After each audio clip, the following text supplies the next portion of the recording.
So, I would consider myself a really healthy person. I kind of, the veil was lifted on traditional medicine in 2010 for me. My dad was sick with cancer and he said, I don't want to do chemo and radiation. And I was taught that that's how we saved people. And when I started researching, and I had all of the resources at my disposal at the hospital, and the very best regimen. I was writing the protocols for all the doctors, who if you were a patient that came into my hospital and you were getting an antibiotic, you were following one of my protocols.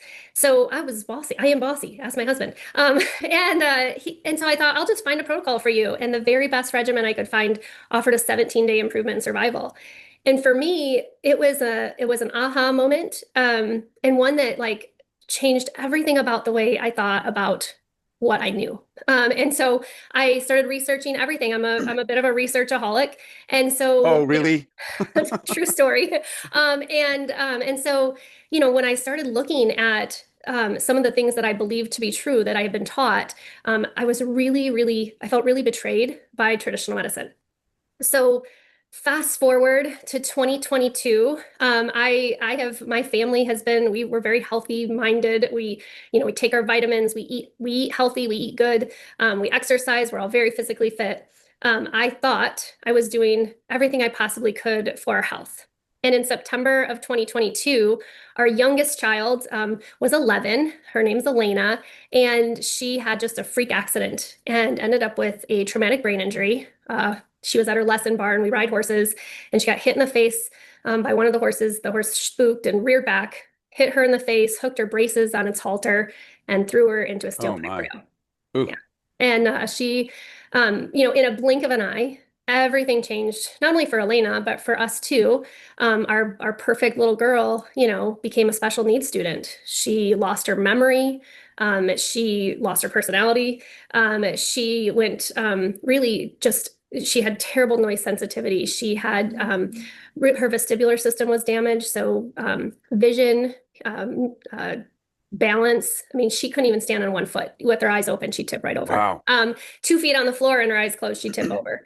So she missed the rest of the semester of school, went back to school as a special needs student with a 504 and an IEP. And about 2 months into school, she only had to do 50% of the work in order to get 100%. She had a 50% accommodation and she was failing. She couldn't even get a passing grade with only having to do 50%.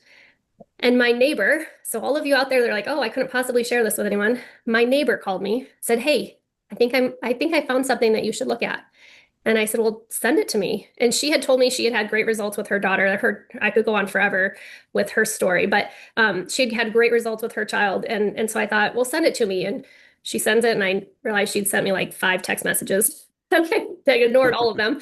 So if you ever send it to someone and they ignore you, please send it again. But so I started researching it. I researched this for well over a month and researched basically, the human body is built to heal itself, right? So if we give it the resources that it needs, your body is built to heal.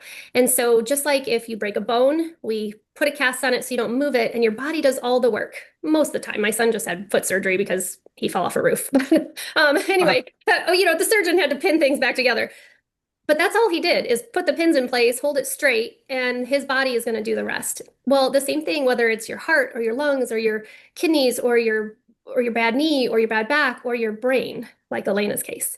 So stem cells, our body uses stem cells to rebuild and repair and regenerate tissue. And so anything that can help your body regenerate itself faster, better than any type of tissue is able to heal. And if you think about it, disease starts on a cellular level, right? We don't notice it when one cell goes bad. We notice it when a plethora of cells go bad. So if one brain cell would have been damaged with Elena, we never would have noticed. But because she had a large amount of brain cells damaged, we saw these large effects. The same happens in any disease, in any organ system in your body.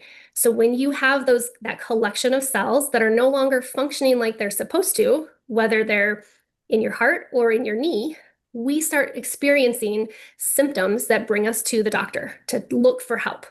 And let me tell you, I was the gatekeeper. I have all the drugs. I have all the options that the doctors have at their disposal to treat you.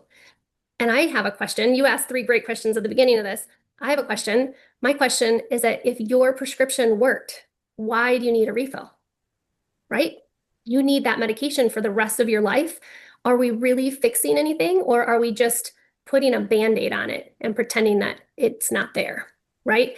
So I look at the body and health and your body's ability to heal on a different level. I want you to think about your body's ability naturally, God-given, to heal itself. And if we can support that with doing things like eating right and getting exercise and getting sunlight and patching, then I would challenge you that your body can heal from anything, even a terrible traumatic brain injury. So Elena, we patched her for exactly 6 months. And I have to tell you that within the first 2 weeks, we noticed dramatic improvements. Like actually, the first day she patched, she slept through the night for the first time in 7 months since the accident. And by the way, we did everything before we started patching. We did hyperbaric oxygen. She dove 3 times a week. She did speech, PT, and OT the other 2 days of the week. We did acupuncture also 3 times a week. She did home oxygen. She did nootropics. We did brain tap. We did neurofeedback. I mean, I told you I was a researchaholic. We did it all, and Wow. nothing really helped. The very first day on the patch, she sleeps through the night. Within 2 weeks, she started to get her personality back. And in 2 months, she tested her sixth grade finals and she scored over a 90% on all four core subjects Oh with my. no accommodations. Wow. So she went from, not being able to pass sixth grade. The teacher had told us, you need to find a school for her to go to next year, or she can stay here and repeat sixth grade, to at our special needs meeting, our 504 planning meeting at the end of the semester, they're like, if you're okay with it, she can pass. And I was like, yes, I'm okay with that. And she went to seventh grade. Now she's a freshman in high school.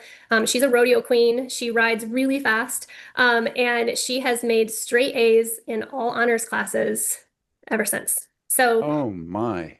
it Well, I just, didn't know that about your yeah, daughter. yeah. We didn't have a So, chance to talk about that yeah, that one night. We were talking about pharmacy and all that stuff. yeah, What a story. I bet yeah. that got your attention with your all of your biology and biochemistry and Yeah, the um, funny part of the story is that my neighbor, I was explaining how the patches work to her. She had been using them for a few months ahead of me. And I was explaining to them, I don't even think I had ordered them at this point.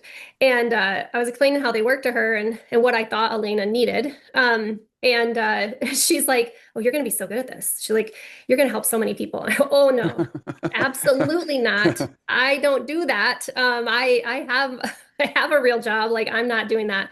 And she said to me, Cashell, she said, you're going to get a miracle with your daughter, and you're not going to be able to help yourself. You're going to want to help everyone. And I said, Dina, if I get a miracle with Elena, I'm going to hold you to that, and I will tell everyone. And so here I am. wow, what a beautiful story. Oh my gosh. That actually gave me chills Yeah, yeah, because it's crazy. I